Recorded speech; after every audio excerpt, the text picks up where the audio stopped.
Okay, good morning, afternoon, and evening, and welcome to Talk Like That presents Accents in Voice Acting. Now, today, I'm very excited to be hosting this panel discussion on the various linguistic issues that are involved when professionals use their voices to bring a world to life inside your head through your ears. From Toronto, I'm Mark Dallas, and I will be hosting this panel discussion. I am CEO and founder of Talk Like That Dialect Coaching, and I'll be talking to today my guests who are Rebecca H. Lee, who is an audiobook narrator based in Seattle. Hi, Rebecca. Hi. And I will also be talking to let's see, Natalie Barron, and she is in London, England. Hi. Did I say your name right? It's Barron, You right? did. Yeah, it's Baron. Yep. Hey, so we'll be speaking to Natalie a little bit later too. And last but not least is Rhiannon Mauschel. Now I know I got that one right. Yes, you did. And Rhiannon is an actor and voice artist. So it's great to have you all here. Welcome, everyone. Okay. Thank you. I don't know why Thank it you was for a welcoming silent me. wave. Silent reaction to that. Yeah. Okay. So, and I forgot to say, Rhiannon is also based in England, in Swindon, in England. But people are from different places. So even though I'm based in Toronto, you can probably tell that I'm not from Canada. I'm actually originally from England, and then also over here, Natalie, even though she's based in London, England, she's from New Zealand. Okay. New Zealand? Yep. And Rhiannon is, even though she's based in England, she's from Australia. And then we have Rebecca. That's my mic over here. Rebecca is Born and raised in Seattle. born and raised in Seattle. I did leave for a long time though, and then I came back. So The draw of Starbucks was such that you had to come back. yeah, I missed the rain. The rain, of course. Everyone misses the rain. That's what they're there for, I'm sure. Okay. So, first of all, I have a couple of questions that I will ask Rebecca. And, oh, yeah, I should remove the title. That's the first thing I should do. There we go. So, first of all, I have a question for Rebecca, which is about your approach that you take to learning an accent in your line of work as an audiobook narrator. How do you approach bringing accents into your work? It depends a lot of times on how much time I have and how much of the character, speaks in the book, because, and I do work on accents outside of having to do them in a project. But like right now, I'm working on a book that I need a Norwegian accent, and so my go-to is like first thing I do is I go to actually the accent tags on YouTube. And then I can see people talking and they usually say, I don't have an accent, but anyway, I'm going to do this accent tag. And they always have an accent, That's what so many people will say. Seattle. A lot of people that I've come across have said, what do you mean accent? You've got an accent. I don't have an accent. Yeah. Well, I remember the first time that I said that to somebody in New York and they said, oh, you don't have an accent? Like, oh my God, yes, you do. And that was them making fun of me. So I was like, oh, that's an accent? I thought that was just a way teenagers talk. I don't know. So, but yeah, so my first thing is I usually do the accent tag. I also go to IDEA, the internet database. But what I do is I'll go through the copy, I'll go through the script, and I'll actually sometimes I'll even break it down so much that I will find like the different vowel sounds and the different consonant sounds, and I'll highlight them. And they'll have like a guide up at the top of my document that says, you know, this vowel rhymes with this word and things like that, so that when I'm reading, and I'm not meant to remember all this as I'm reading it, but just so that I can learn the accent, I will remember that, oh, that R is not pronounced because it's not an American or Irish accent. So, Right. yeah. Okay. Yeah. And Rhiannon, what about you? How do you approach bringing accents into your work? I think Rhiannon's just Rhiannon's been kicked. Okay, the Antipodeans have been kicked off of the server. Not by me. I didn't do that. What? They've disappeared. They've gone. Hopefully they'll come back in any moment now and rejoin us. But I noticed that there was a scary look on Rhiannon's face, kind of like staring in distance. And I realized that, okay, it wasn't something you said. It was actually it's actually one of those moments where you have a technical issue and nothing is moving. So it's just frozen. Anyway, while you're still here, I'm going to ask you another question, which is about you've worked a lot with old texts, and I was wondering what kinds of challenges has that provided to you with the old texts and how things have changed. Yeah, people don't talk the same as they used to, and so my sources are always Google, and I don't just take the first hit I get on Google, but I know when certain things come up, some things are more reputable than others. But even just regular words that are maybe still spoken today weren't necessarily spoken the same 100 years ago. And so it's kind of a balance between, do I say it how people say it today, or do I look up maybe how they said it in England because the word originally was English, or do I come up with something kind of in between? And yeah, finding different sources, listening to a lot of audiobooks helps, or even watching old movies in, back in the 40s, and trying to get familiar with a lot of these words is always good. But yeah, I definitely had to, there were some sources that I reached out to people I knew online that were experts, or that offered to help with, like things in the Bible and things like Old English or different. And even just doing these books, I found out there was not just an Old English. And you can't see me because I'm cut off, but I was doing quotes. There are different generations, because it wasn't just like, I guess there was the Great Vowel Shift, but after the 1500s or whenever that was, it wasn't just like all of a sudden we talk the same. But there were different eras where we started doing different things. In England, they started dropping their R's to appear fancy like the French, and in the United States, because of immigration, whether someone came before or after the 1700s determined, or whether they came from Ireland or the UK, determined whether they had the a rhotic accent or not, if they use the R's at the end of the words. So that's partially why we have different accents in the north and the south of the US. And then so doing a book that's 100 years ago, trying to do all the research and find out, who the speaker is or where that word actually came from.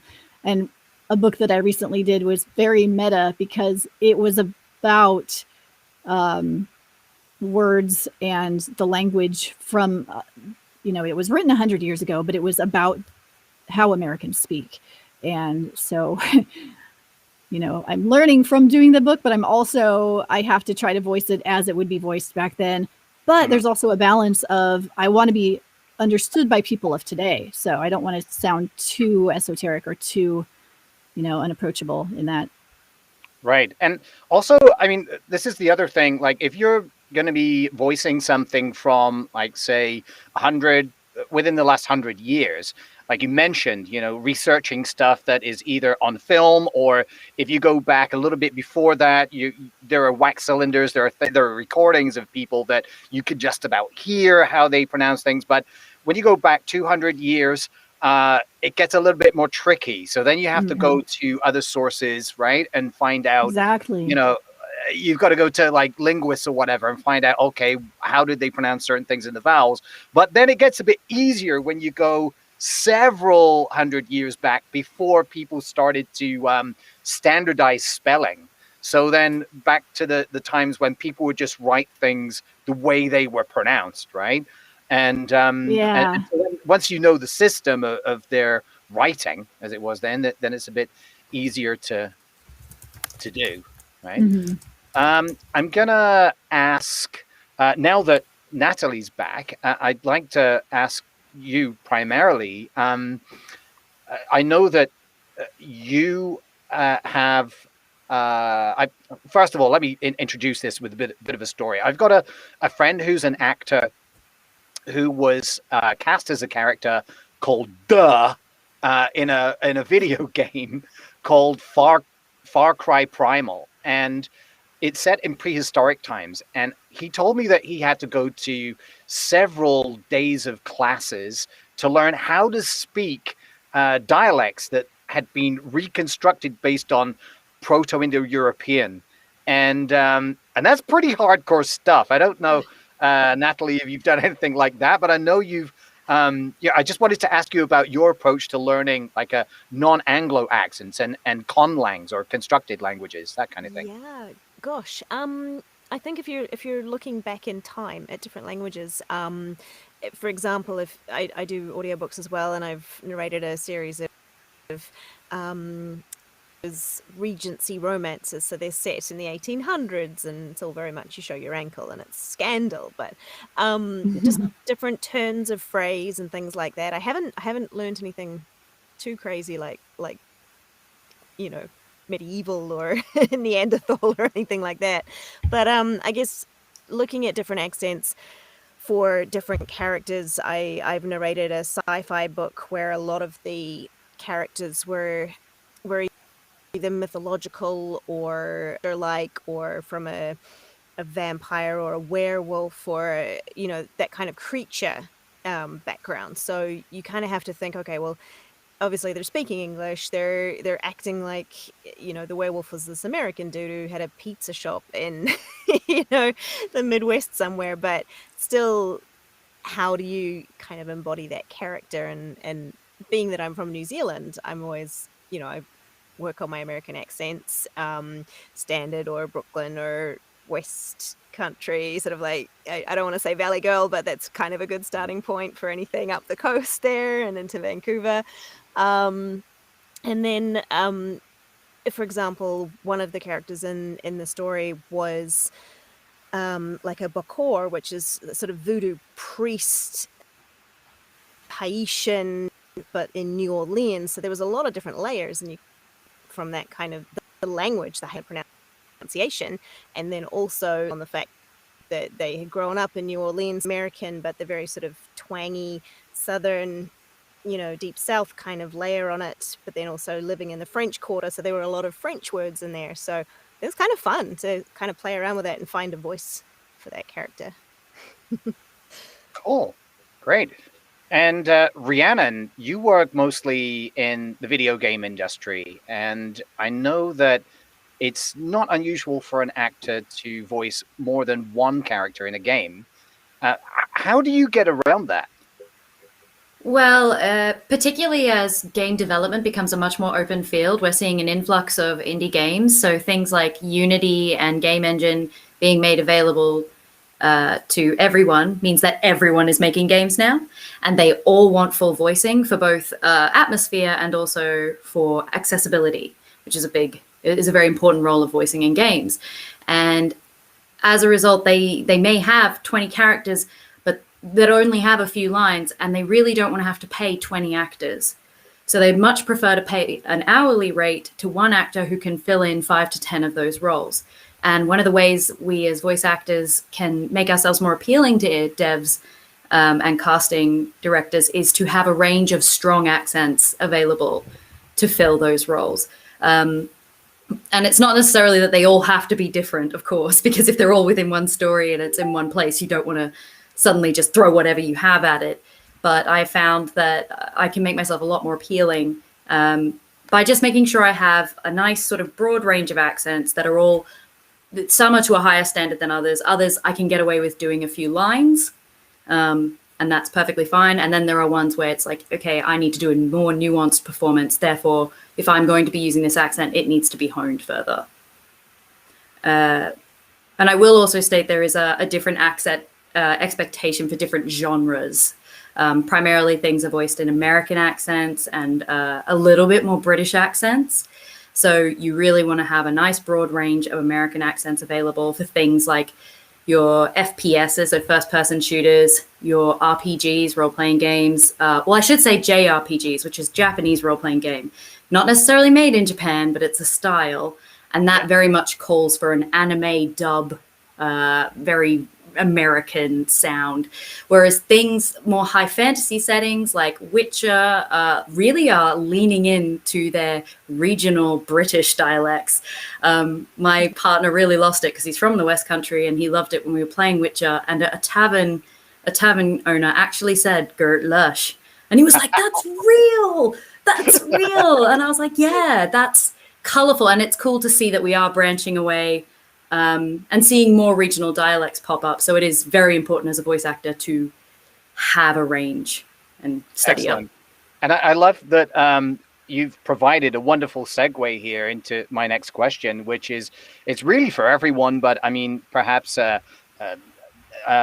this, Rebecca, if you can start this off, because I think it's good if we go in a a clockwork. We'll keep going in this clockwise direction rotation here.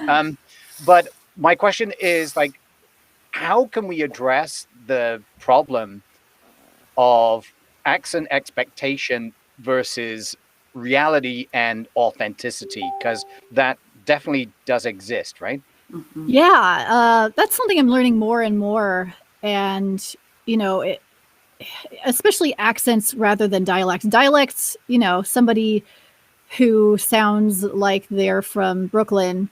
I mean, the accent has changed over the years, so it's not as strong as it used to be, but it's pretty close. Whereas if you're doing like a French accent or the accent it's a foreign accent, you're literally like trying to convince someone that you don't speak English with the standard, accents, or that you learned English as a second language or as an L2. So not everybody does that the same. You don't have, a French speaker. They either would, they might do an R, like a uvular R for every R, or they might overpronounce an R the way I say an R if they learn, if they're doing trying to do an American accent. Right, so, exactly. So it's a kind of a continuum between, because I mean, that's where the expectation comes in, right? What's that? This is where like the expectation, like for example, there's exactly. going to be there's always an expectation. Like for example, I get actors that do speak English as an additional language, but whenever they get cast for a certain role, and it might be for a role where the character is from the same country they're from. So, for example, they might be a Russian actor, and they're going in for to play the role of a Russian mafia boss. And it's like, okay, and then they do the part, and they're speaking like this in an accent. It's a kind of Russian accent. I mean, it's his own accent. He's from Russia, for Christ's sakes. Mm-hmm. And then the director will be like, well, can you do it in the accent? I'm from Russia. It's like, no. You got to be like, this is how you speak in Russian. This right, and it might be that we're used to hearing a specific dialect. We're used to hearing a specific dialect, like from a specific region, or the accent where the person learned English from a particular country. Like, what did I saw something recently where, it was BoJack Horseman, and they did like a meta joke where there's an Italian waiter, and they said something about, in the United States, we don't have Italian immigrants so often anymore that work in restaurants that have that accent. We just don't have it. It's just that, so you're not going to hear an Italian American accent as much as you would have 50 years ago or more. Yeah, and so, but it's been in the media so long that is what the audience expects, and so that's what the casting directors and the producers want. So you know, you kind of got to learn that as well. And you know, and speaking of Italian, like I used to work on cruise ships, and I had a friend who was from Italy who spoke really good English and spoke, you know, mostly American English because he was dealing with Americans all the time. But he would play up his accent because people loved it. So he would Play to the crowd. Say, Capitan, huh? He was playing to the crowd. He was playing to the crowd. Like, so he would, when he was talking about the captain, he would say, the Capitan, you know, like people loved him for it. And, you know, and I've heard of some celebrities, I won't say who they are, but because I've known people from their country that say they don't actually have an accent, they're faking their accent. But that's, yeah. So this is where it's like, this is where there is a gap between like the ability of the actor or voice actor and the expectation of the director or producer or whatever and the public, because it's like, well, this is what we're going for and this is where you are, but and there's that gap to bridge. So I mean, Natalie, I don't know if there is that much call for Kiwi accents. I mean, you're from New Zealand, but and the only source I recall is Flight of the Conchords, which is that's my go-to for New Zealand accents. Yeah, well, I've just the other day someone was sort of in one of the Facebook groups saying, "Oh, I've been trying to nail my New Zealand accent," so I threw a few samples and things in there, and it's like, well, you've got Flight of the Conchords, you've got What We Do in the Shadows, the original TV series, not the American one, or the movie actually that came out first. The movie, and then and the spin-off series is like Wellington Paranormal, which is also set in the same city, and it's the cops storyline. So there's a few examples, but then if you're looking for like a G accent, you can, I mean, the news is always good. If you listen to any politician speak, you've got that sort of heightened Kiwi accent, I wouldn't say posh, but more pronounced, more proper. If you head into the south of the country, you're gonna hit some strong R's and things, because there was a bit of Scottish immigration, like, you know, 150 to 200 years ago. So in the deep south or Otago, there's that like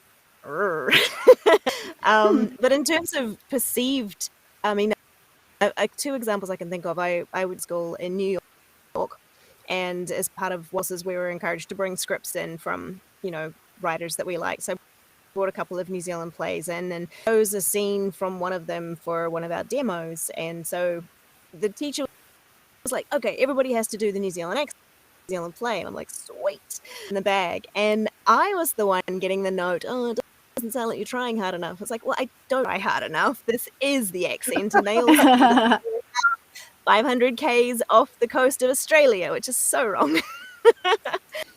Yeah. So which is a perfect that's a perfect segue into what I wanted to ask Rhiannon, because I know, Rhiannon, you have a great story from when you were at drama school about it wasn't drama school, it was you were in the Edinburgh Fringe. Right? And this is a good one. You got to hear this. Yeah, we were at Edinburgh Fringe doing a new Australian musical. I was the only Australian in the cast of 5, I want to say. Yes, 5. And at the end of every show, we would ask the audience to, afterwards for interaction, come up and tell us who the single authentic Australian in the cast was. And we did 30 performances, and no one ever guessed me. Not once. With the exception of my partner, but like he knew. So everybody else, not a single person thought I was the Australian, which was pretty shocking. You sound pretty Australian to me. Yeah, but I mean, I think this just is a perfect example of like that gap between expectation, you know, what is an Australian accent, what is a New Zealand accent or American accent. Well, the rest of the world thinks it's Crocodile Dundee because that was like the first kind of exposure to Australian, and that's like a really broad Australian accent, right? Yeah, and it's what we would call bogan, which is like like the English chav equivalent, or the, I suppose, what would be the American term? I suppose white trash. White trash. Yeah. So I'm trying to just put those terms together. But it's and if I can touch on it, Mark, if it's all right, it can be a bit damaging, as I'm sure you all know, for our castings. And I have a habit of I very rarely play Australians. People don't want them, and the times they do want them, I don't think they really do. I think they're genuinely trying to include Australian voices, which I really appreciate. But I'll read the text and I'll be like, you've written this in the vernacular of an American, or you've written this in a British vernacular. So what I will do is I will alter the vernacular to suit the Australian, but I will always give an alternate take in what I think they actually want. And the times I've gotten those jobs, they've gone, oh, but yeah, do it in the American accent. Or, oh, yeah, do it in the British accent. And it's like...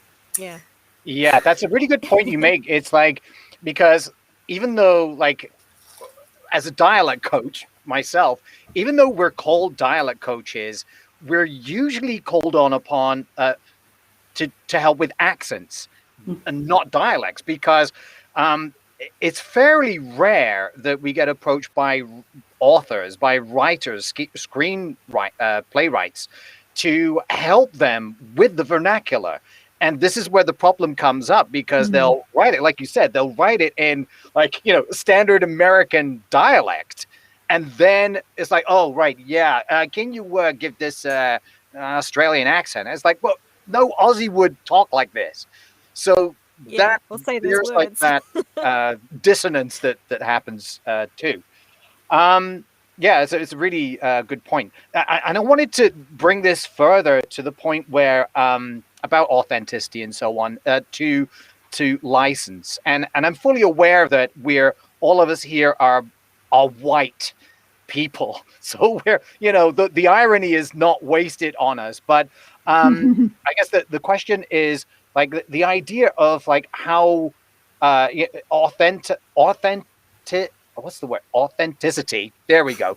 Authenticity versus how far it can go, like, the other way. So, and I like to call this the Apu factor.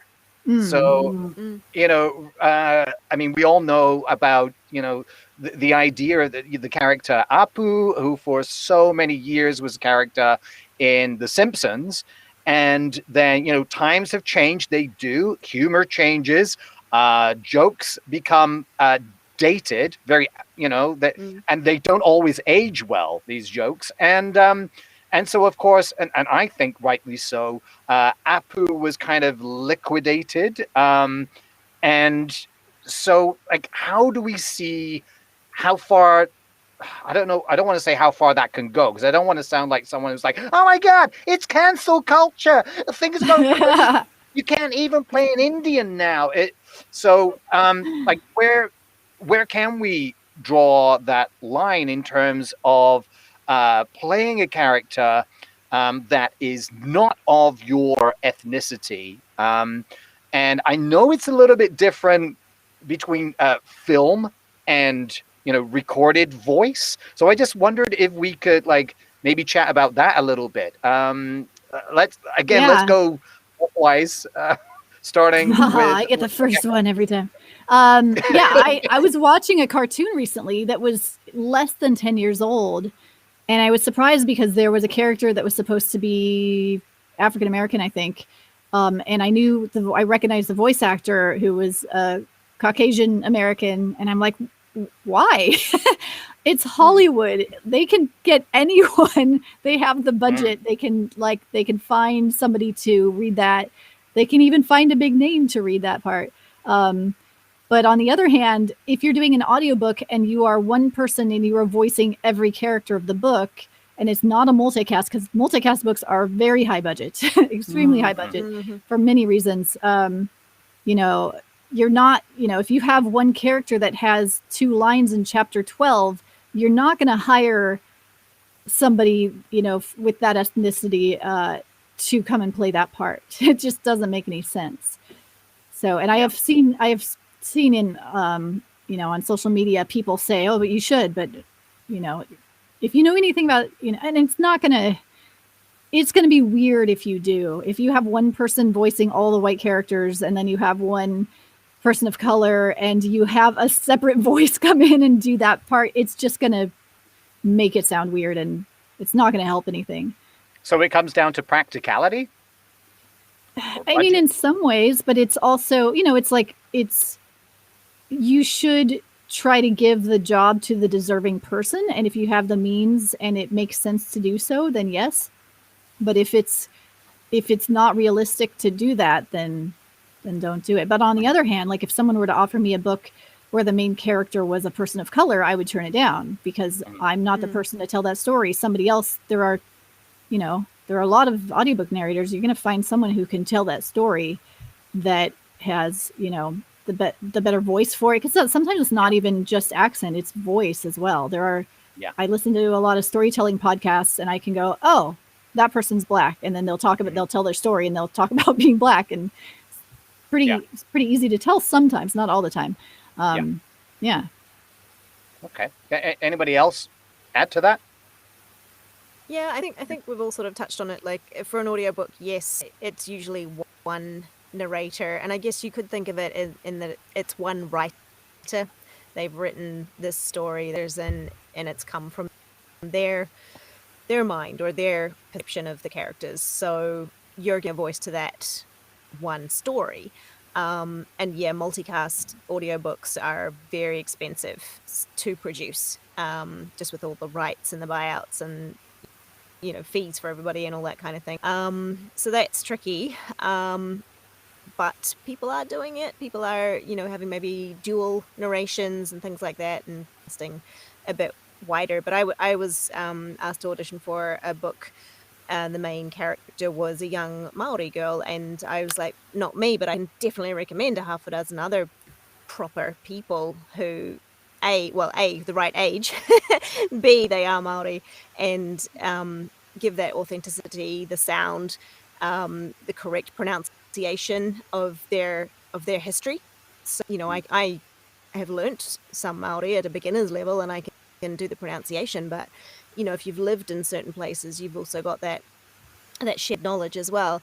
But then again, when you get to the sort of video game thing, and again, it is the smaller budgets, the smaller devs who are, they've got so much to make it. They've got 20 characters. They can only afford 6 or 4 actors, and some of the characters are tiny, so it doesn't make sense to waste an hour of studio time on 4 or 5 lines. Then yeah, but I think when it comes to casting, instead of just calling on, the privileged whites who've been to drama school and, can come in and do all those characters and do the accents to a high level, reach out and find the natural voices that could be that golden talent and actually look wider. Don't just go, oh, we can do this and use these people. And, the only submissions we got are because all these people have their own home gear and that kind of stuff. But just to reach wider and look better at trying to find other talent to fill it. And yeah, I mean, I think also it comes down to the writing, like throwing in, like what you said about throwing in the token character, that sort of thing. It happens. I auditioned for, it was like an anime dub of a cartoon TV series. They were bringing it over from Japan to Canada. I auditioned for 3 roles. 2 of them were sort of teenage superhero types, American accent, wholesome, blah, blah, blah. And then the evil character, they flipped it on me in the audition and said, great, can you do it in your New Zealand accent? We want to hear it. Probably sound cool. And I was like, well, the New Zealand accent's not that evil. Like, it's a bit sort of la la la, sing-songy, that kind of thing. I could probably do some kind of mythical witch, but I want to see an evil Kiwi. I wanted to see an evil Aussie, and I finally did. And I can't remember what it was, but I want to see an evil Kiwi now. Yeah, but it kind of threw me as well because like I was in Canada and I'd been working on my North American accent and like really rehearsing it, and they're like, do Kiwi, and I was like, oh, well, I haven't actually done Kiwi either. Because like, if you're in different countries, and all of us seem to be in different countries from where we were born at the moment, people from New Zealand talk really fast, and we're like with our tone and our pitch and that kind of thing. But I slow down. I enunciate things differently in different countries. I'll pause. First time I met a Kiwi, I could not understand her at all. Yeah. Yeah, and I've had the situation where I was on holiday in Sweden, and some of the Swedish people who I were with were like, "Oh, there's another Kiwi like out on the bar, out on the deck. Come and say hi to them." And so I got talking to this girl who was from Christchurch, and we were just, and the Swedish, who all learned from such a young age, and their English is spot on. We're just like, "Whoa, you guys talking English?" It's like, but it's a whole different thing about rhythm and natural way that different accents develop. So yeah. you have to Okay. you have to learn where the accents come from and like that, Right. I think. Yeah. That's Especially an interesting point. America's got such a range right across from coast to coast, and that's all to do with the migration. Yeah. You know, Migration you've got patterns. Yeah. the migration patterns, who landed like in the northeast and Maine and all that New England type sound, and then you've got the people that moved into the hotter states. Their language slowed down because it was hot and it was harder, and you get that kind of southern drawl because it's just effort to open your mouth sometimes. And And then the also, rush to I mean, the something rush that to doesn't get mentioned very much is the fact that a lot of there's a theory that a lot of the Southern drawl and a lot of the vowels in the south of the United States are actually have been influenced by the people whose ancestors were brought over as slaves, and that because of the first pigeons, the pigeon languages that would have been spoken at the time, due to necessity of everybody speaking completely different languages in order to be able to understand each other, based upon the language they all heard, which was a version of British English at the time, and then basing that and it then going on from generation to generation, and then that actually influencing from below upwards, influencing that. So that's another theory you don't really often hear about, because we often think about, oh well, the United States, yeah, it was British, mainly British influx right up until the 19th century, and then it was Europeans. But those African descendants were there from the beginning of the colonial takeover of the continent, and you get it gets forgotten so much. But Yeah. anyway, I wanted It makes sense to of why there's such a big difference between the North and the South with accents. It's like you either have a Southern accent or you have a Northern accent. There's not much in between. Yeah, it's pretty quick change. I wanted to ask Rhiannon for any feedback. She's been there. She's not been. I had a chance to say much yet. So no, it's okay. I'm absorbing it because honestly, on this topic, I have been thinking about it a lot, because obviously this is an important, integral turning moment, including because I was primarily a theatre actor. It's a huge time for theatre actors. We're seeing like, oh yeah, why are the only shows for people of color? Like, why can they only audition for Dreamgirls? Why is that? Maybe we should change that. So it's obviously it's a really big conversation that's going on. So I think everybody makes wonderful points, and I just think the one thing going forward is to be prepared for the line to shift constantly. You were saying, what is the limit? I think the rule is listen, and we need to keep playing with it. We need to keep stretching it and seeing what is comfortable, because sometimes I've listened to so many talks from different people, and I've heard Black voice actors going, I don't care if a white person voices a Black character. And then I've heard others go, no, God, no, please don't. And it's like, okay, we need to keep reassessing this as it goes, and be prepared to make mistakes, and be prepared to, be humble about it. So like sometimes people will go, oh, I can kind of play this role. I think I can. And if you take that role and it doesn't quite work out, be open to going, nah, that was too much entrenched in that culture. That wasn't for me. I made a mistake. Going forward, let's analyze how we cast that. And I am seeing increasingly in the indie scene people saying, POC encouraged, transgender encouraged as well. And as a rule, I think a lot of voice actors are going, am I that? No, I just won't audition. And then if they still haven't found their talent for some reason and they're still reaching out and they make a second or third call, you can go, hey, I'm not technically POC, and I know it was encouraged. Here's my audition if you're interested. And I think that's where we're sitting at the moment. Yeah. Mm. Yeah, exactly. I had someone approach me to train them in a First Nations accent. And A First yeah, Nations accent. I had to explain first of all, like Hmm. that doesn't really exist as it's not a homogeneous thing. I've Um, had that. I had a lot of that. There were a lot of Native American words from specific different tribes in the book that I recently voiced, and trying to.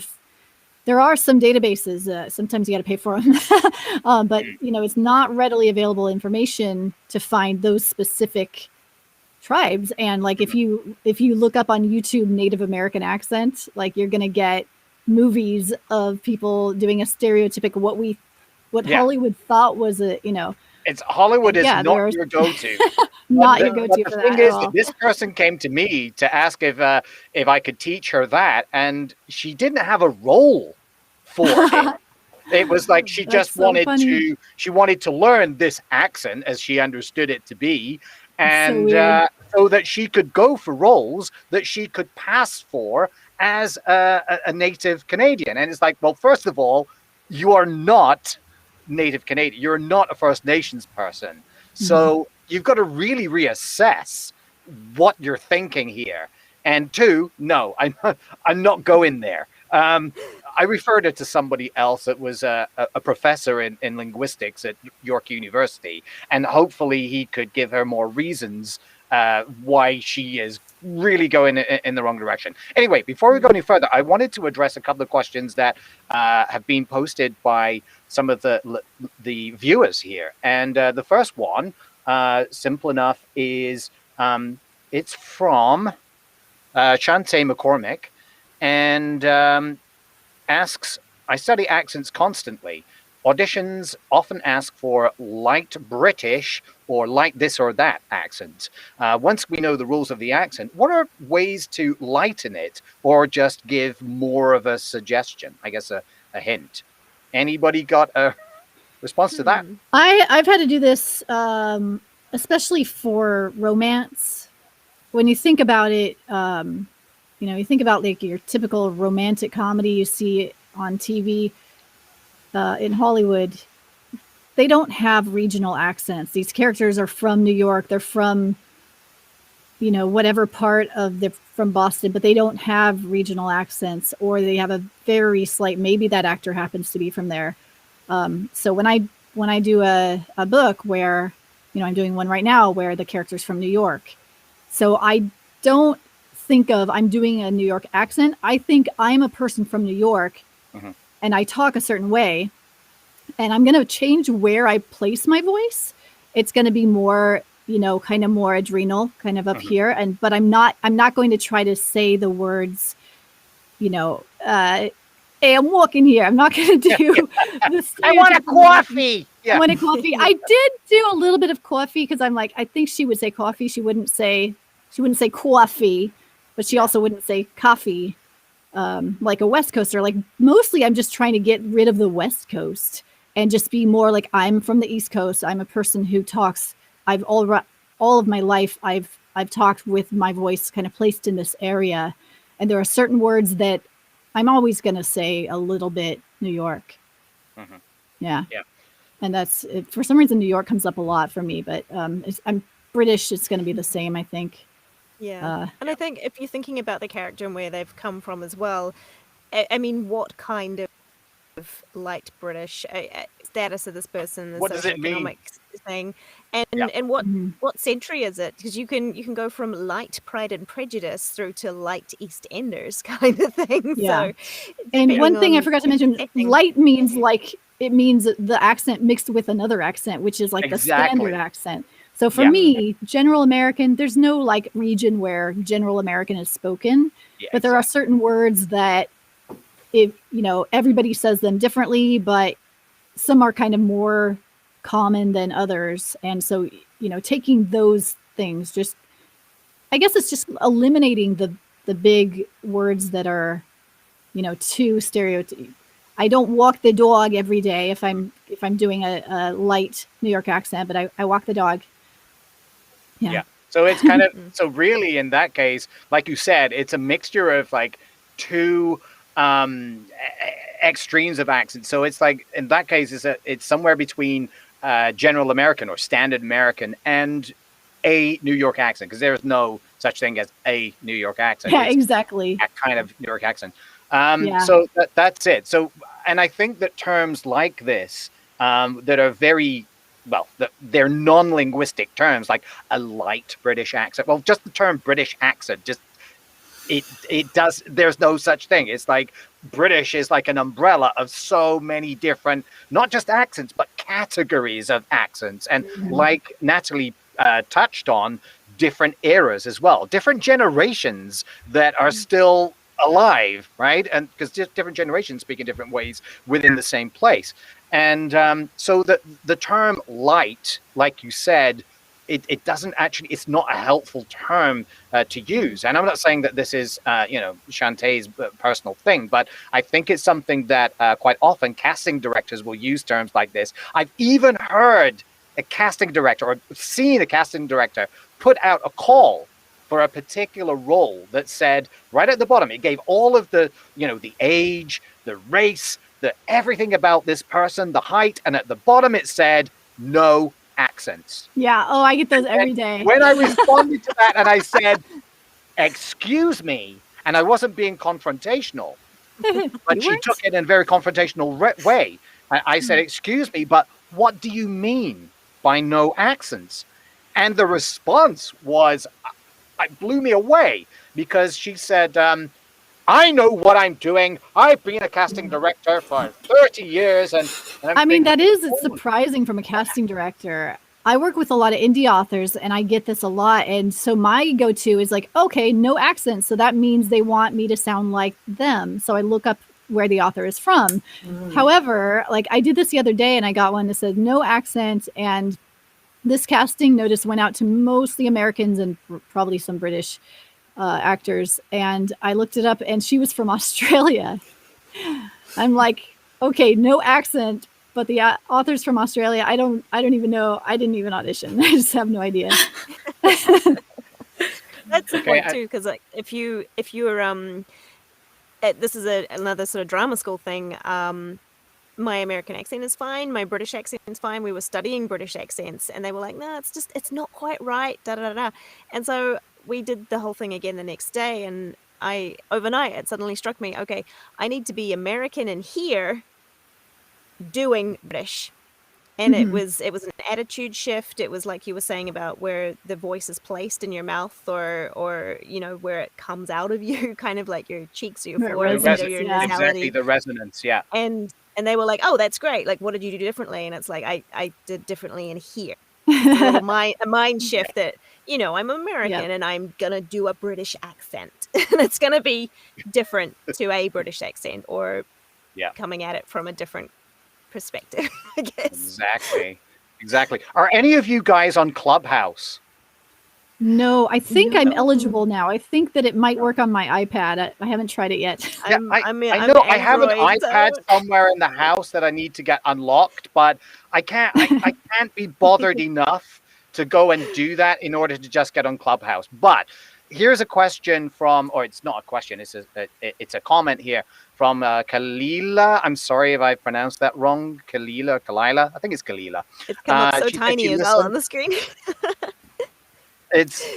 She said she was on Clubhouse, and there was a topic about voicing people of color for audiobooks, and the consensus was to base the character voice on someone in real life who is of that race or ethnicity. Oh yeah, definitely. Mm-hmm. Yeah, it always helps to, especially with multi-character books, if you can have an image or an idea of what that character looks like, you're going to land on that voice or that accent of that character a lot faster. Mm-hmm. Yeah, and I particularly do that when I have African American characters that I have to voice. I think of one specific person and I just do it in their voice. How would they say this? Yeah, exactly. There's another comment here from my friend Brenda. She says that a big part of the whole thing comes down to evolving and opening pathways into so many parts of the industry so that eventually the decisions can be made by the people who live, hold, and carry the stories. It's so true. That's a lovely way of putting it. Yeah, and it is. It's just always being open to the evolving and the changing way we do things. Yeah, exactly. Things they're changing all the time, and it's a case of, kind of, I think, gently guiding people who seem to be on the wrong path towards the way it should be going. And I think, as privileged white people, that a lot of that really comes down to us as well, right? To have some responsibility for that. But not really our responsibility to ask everybody, all of our BIPOC friends about what should we do, because I know a lot of that happens as well, right? And they're like, hey, just stop asking me. Like, all of you are asking me the same question, so go find out. Okay, cool. So I'm just wondering, is there a topic we haven't really touched upon that we intended to? Or shall we move on to plugs already? I think we should. I think at some point we should try to have a go at each other's accents. But yeah, I'm happy to plug some stuff too. We'll do that for sure. We're going to do this kind of an accent challenge where we're going to have a go at doing each other's accents. And I figure, like, before we do that, maybe we can. I don't know. I'm going to ask you guys if you have any questions for me, because I've been asking all the questions. Yeah. I actually wrote some down. So if you got questions for me, then I'll try to answer. I have a question for you, Mark.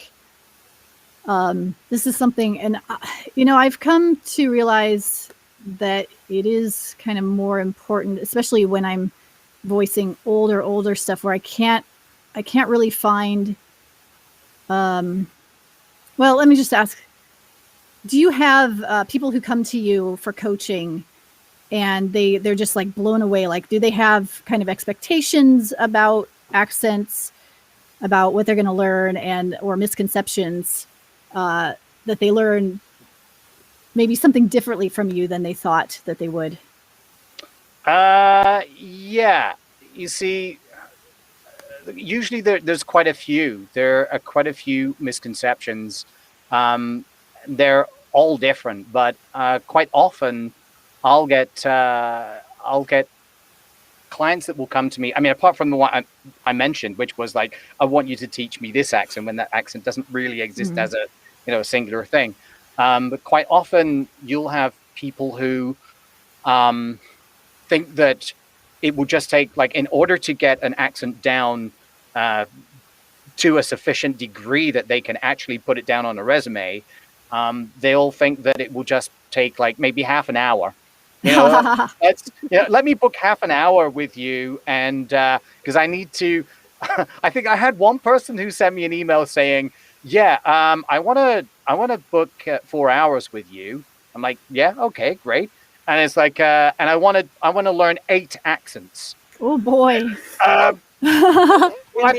And I think that's a minority. It's a minority of people, but it just goes to show how a lot of people have a real disconnect from the reality of what it means to learn an accent. Because, like what you've already touched on, several of you have touched on, that it's not just a case of repeating how words are said in a particular accent or dialect. It's really getting to know the rhythm, getting to know that, like Natalie mentioned, the resonances, like where the voice resonates, whether it's down here, like in a general American English, or whether it's for like a New York, it's a little bit more nasal, it's more up here, or like whereabouts it is in the mouth. So there's like vocal placement, there's the rhythm, there's the intonation, depending on whether you're making a statement, asking a question. Those are all different. All of this stuff, and add on to that the tongue positioning for the actual sounds, the subtleties in the sounds of where the tongue is placed and how.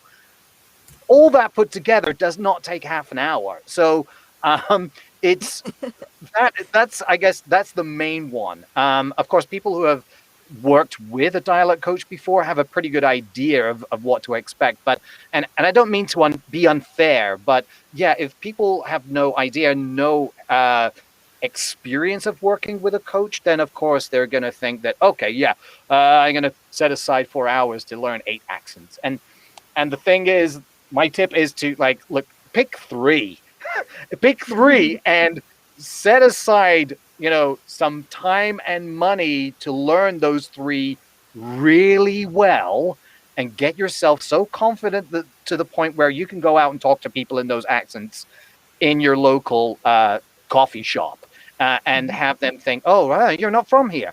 And to that point, and only then, when you own those accents, put them on your resume. Because I've spoken to people like talent agents that they've had people on their roster that have gone in for auditions and been asked to do an accent that is on their resume, and they've just embarrassed themselves, the talent agent that has them on the roster, and the casting director, who is like, what are you even doing? Get out of here. So just Yeah, get it right. And that's a true just thing. have And right yeah, expectations. Yeah. if you've got somebody in for example, I do a little bit of casting for video games, and somebody on our crew is American, and she'll be listening to audition samples and she ranks them and she's just like F for like fail, and it could be one word or it could be one little thing, and she's like, no, we wouldn't say that, or that's not how that word lands, or that word should go up a little bit at the end, or something like that. And she's got such a sharp ear for it, and she's like, someone playing at home in America is just going to go, what? Right. And this is the other thing. I did make there's a video on my YouTube channel that you guys are watching now. This is on my YouTube channel, but there's a video, if you look for it, is to do with I don't know if you've heard of the show Vera. It's very popular in the UK, and it's Brenda Blethyn is the actor that plays Vera, the title role, and it's based in the Newcastle area, and there's a thing where I was watching it because I got into it through my wife really loved the show, and we're watching it, and I know that when we can finally travel to the UK, we are going. She's made me promise that we can go on the Vera tour. So they take you around to the different spots that appear in the show. So as I'm watching this with her, and I'm listening to Brenda Blethyn do this Newcastle accent, and there's consistently a certain vowel that she was saying that didn't sound right to me from my direct experience from Newcastle Geordie speakers. And so I thought, okay, I'm going, no, that's not right. And my wife's like, what are you talking about? I'm like, that vowel is not right. She's like, well, you just shut up and let me watch this show, right? And I'm like, and this was jarring with me. So I did the research, found out that it there are some speakers of the accent that do use that vowel, but it's a minority. And I found out that there's also a story where like her driver got into an argument with a taxi driver from Newcastle who was saying, all right, she's a Great Northern lass, right? And the driver was saying, no, she's from Kent. She's from the south. She's not from around. He's like, oh, she is. She's a Newcastle lass. Like, she's definitely from around here. You can tell, like, and the guy's like, no, she's from Kent. So basically, this is the thing. There's this kind of a zone where it is possible to make people from that area believe that you're from there. And it is within that zone. You go out of that zone of, consistency or whatever, then people are like, what are you trying to do? Like the Welsh accent that, what's his name? Iron Man, that actor. Can't remember his name. The guy who plays Iron Man, he did Robert Dr. Downey Dolittle. Jr. That's the guy. He played Dr. Dolittle, and for some reason, crazily decided to do it in a faux Welsh accent, which was a disaster.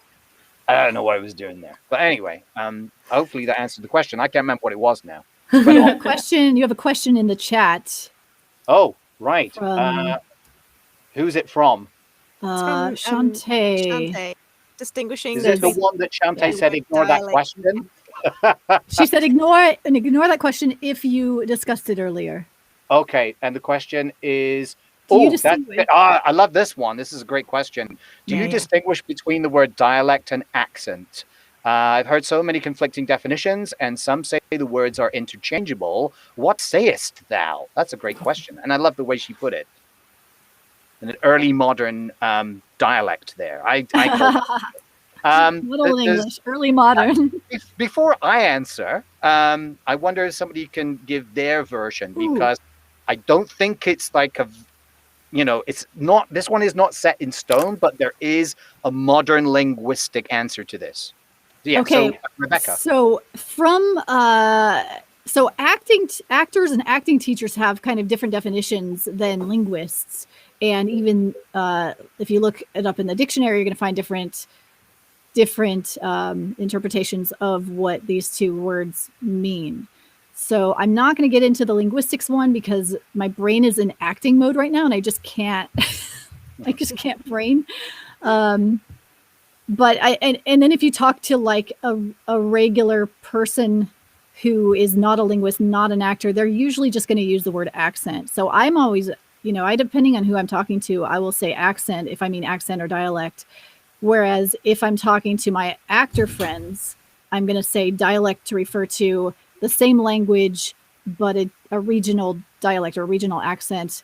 Whereas accent, I'm referring to this person speaks English as a second or third language, and they speak it with an accent, or they speak it differently because of how their brain works of their regular accent, their regular language, I mean.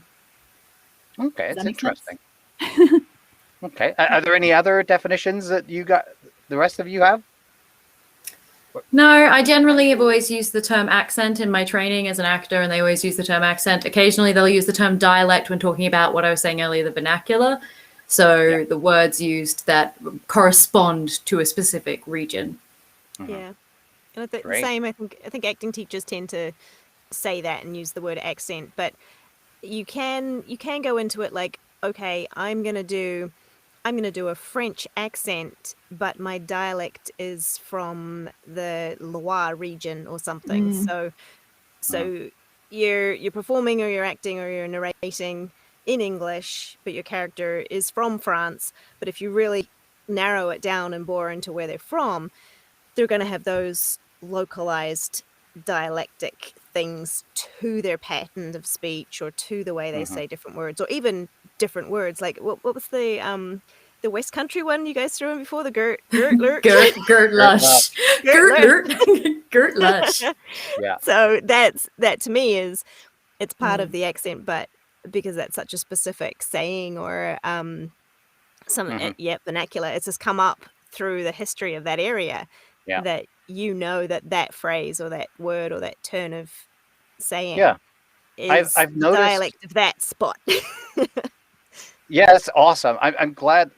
Thanks for bringing all of this stuff up because I know, like I said, there are the definitions are not set in stone. I tend to go with a different understanding of accent versus dialect to the one that Natalie brought. Not Natalie. That Rebecca brought up, and because I've heard the one. I've heard that definition before from somebody else, and I don't want to say it's wrong. It's just a different definition, and I go with the one that I think most linguists go with, which is that dialect. The way I see it, dialect usually refers to the words, the vocabulary that are used in the text or what is being spoken, the syntax or the grammar of like the order of the words and how they're inflected and so on.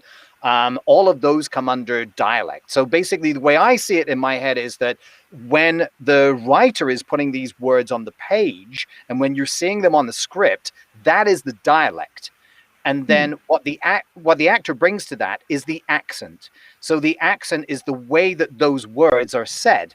So, I mean, if I can give a definition of what I mean here, going back to Vera, if you're, as Vera is set in Geordieland, Newcastle area, and if you were to say, I'm going home in Newcastle, it would be, I'm going home. right? Or I'm going home, depending on, what class. Again, it's the socioeconomic level as well. But most people would say I'm going home. But that is just standard English dialect, but with a Newcastle accent. But if Okay. you were to say it in Geordie dialect, it would be I'm ganin yem. So usually dialect will determine the accent because most dialects have an accent that go along with it. This is why it would be quite ridiculous for me to say that dialect using RP accent. So I'm ganning yem. I'm ganning yem. It just sounds really ridiculous. It's like it's comical, and I know that these kinds of things have been used to comical effect in sketch shows from the 90s. But like I'm a Cockney. Excuse me, I'm a Cockney. But it's that's the way I see it. Basically the words that are used, the grammar that's used, that's the dialect, and then the accent applies to that. So you'll hear that these things are always in flux as well. They're always changing. You don't see very much dialectal variation these days compared to what you used to 100 years ago. And you do still hear a lot of accents, but usually in the dialogue that is written for actors in a play, quite often it comes down to just the accent. Sorry, I went on for ages there. That was about what, 10 minutes? Okay. I like what you said though about I like what you said about what's been written on the page. I mean, if you've ever picked up Scottish writer Irvine Welsh, for example, Train Spotting is written in Scottish. Like it'll take you a few pages to get into the reading because or Scottish people Twitter. Yeah. Right. I remember that. I remember that I read it as the book first, and see, I have a real affiliation with that because when I read the book, it came out. I bought the book before it was even conceived as a play, and it had like a black cover and had these people with these skull masks on the front. So I remember it was like a summer of 95 or 96. I read this in the park. It's like I couldn't put it down, and I am not an avid reader. I will not read a book from cover to cover. I'll get through like a chapter, and then especially if it's fiction, be like, nah. So like my shelves are covered in book fiction that I've never got round to finishing because it didn't grip me. But this one, it had me, and it was because of the way he made them speak, the way they would sound. And I grew up with my dad, who was from Glasgow, so I understood everything they were saying. I could hear them talking. And then they turned it into the play, and I went to see the play down the road in Shepherd's Bush in London, near where I lived at the time. And then they made it into the movie, which, it's not as good as the book. But yeah, exactly. That is a brilliant example of seeing the dialect, but mixed with the accent on the page. Irvine Welsh. Fantastic. Yeah. Thanks for bringing that up. What else is there? Yeah, we will go on to, I think, the accents part very shortly.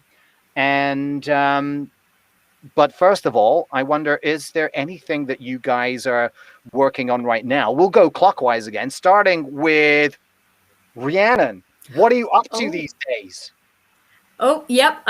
You can find me on my website, rhiannonmarshall.com. I'm an actor and voice actor, but I'm also a regular member of the Penny Peep Show podcast. I'd love to plug them. They're scripted comedies, and there's lots of accent work. Very silly. Got long car rides. You'll love it. The Penny Peep Show podcast. Excellent. And what about you, Rebecca? Next thing I have coming out is Just Patty by Gene Webster. It's a prequel to When Patty Went to College. But if you were interested in linguistics, you probably should check out the audiobook that I did. It's The American Language by H.L. Mencken, and it was written about 100 years ago and talks about how we talked about dialects versus English. His argument is that American is an actual language, not just a dialect. So it's pretty fascinating. I thought it was great. Available on Audible. Nice. Okay. Natalie. Yeah, I've got a few audiobooks in the works, but I think the one that I had come out maybe like 2 months ago, it's called Shadar Pawns by Michael H. Hansen, and that's pawns as in trading things, not the other kind. I was It's going to a- ask, but Yeah, it's an anthology. It's short stories, and you'll hear me race through a gamut of different accents and places around the world. So yeah, available via Audible, and yeah, be Cool. kind. I We can think I probably did a type decent. these into the chat as well. Oh, yes, I'll pop it in the chat. okay, yeah. Put that in the chat. What about Yeah. you, Mark? Do you have anything? Yeah, what are you up to? Me? Okay, well, let's see.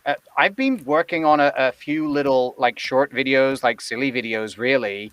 I'm making a series, or I've been making a series of videos about accents or about how English was pronounced in previous years. So I've got a couple that are out now. There's one from the 1700s. So there's an extract from somebody's work, and it's spoken in a what you could consider now as a standard English accent, but from the 1700s. And the second one that's out there from the 1500s. So I've been doing that for fun, but I've got a workshop that I'm working on. That I'm going to make available fairly soon on IPA, International Pronunciation Alphabet. So I'm going to be making that available hopefully in the next few weeks, now that I've got this bit sorted out. So the IPA, in case I know you guys all know about this, and I'm sure most people watching know that the IPA is the International Phonetic Alphabet, and it's something that is really, it's something that you really should have in your actor's toolbox, because as soon as you can read and write in IPA, that opens up a whole world of resources to you, where you can not just know the subtleties between different accents, but actually see them on the page and research them. Because once it's all down there in black and white, you'll know how a word is supposed to sound in a particular accent that you're going for.